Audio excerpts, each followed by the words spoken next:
మహబూబాబాద్ జిల్లాలో రాష్ట్ర ప్రభుత్వం ప్రవేశపెట్టిన మహాలక్ష్మి పథకంలో భాగంగా నేటి వరకు 200 కోట్ల మంది మహిళలు ఉచిత ప్రయాణ సదుపాయాన్ని వినియోగించుకున్నారని తొర్రూరు బస్టాండ్ ప్రాంగణంలో మహిళా గ్రూప్ సభ్యులు ప్రయాణికులతో కలిసి సంబరాలు నిర్వహించారు.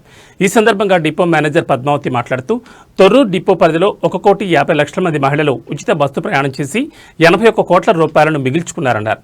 అంతేకాకుండా డ్రైవర్లు, కండక్టర్లు చాలా ఓపికతో ప్రయాణికులను తమ తమ గమ్యస్థానాలకు సురక్షితంగా చేర్చడంలో ముఖ్య పాత్ర పోషించారన్నారు.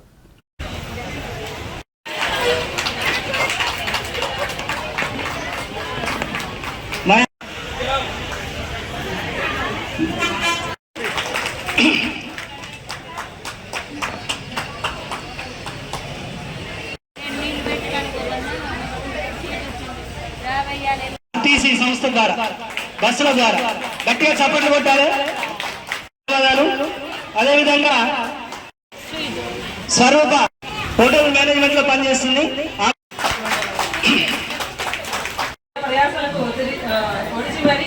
ఈ ఉచిత ప్రయాణాన్ని సాధించడం జరిగింది. అయినా కూడా దిగిన తర్వాత చాలా హ్యాపీగానే వాళ్ళు వచ్చి మాకు ఫీడ్బ్యాక్ ఇవ్వడం జరిగింది. ఎప్పుడు కూడా నెగటివ్ ఫీడ్బ్యాక్ కూడా మేము ఇవ్వలేదు. సో థ్యాంక్ యూ స్వప్న గారు. ఇంకా ఎవరైనా ఉన్నారా? స్టూడెంట్స్ మాట్లాడుతున్నారు. నిలబడాలందరూ వంటి కూర్చోద్దామా, ఆరోగ్యంగా సపోర్ట్ పడితే గట్టిగా కొట్టాలి. కోరుకుంటున్నాం.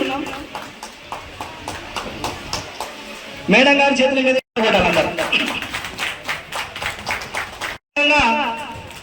మన బస్ స్టాండ్ ఎస్ఎం గారు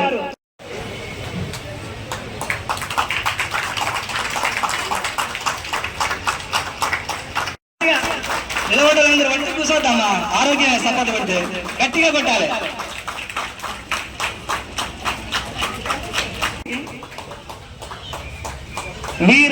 రక్షిత, రంజిత ఇద్దరు రావాలి. వారికి కూడా బహుమతి ప్రదానం జరుగుతుంది.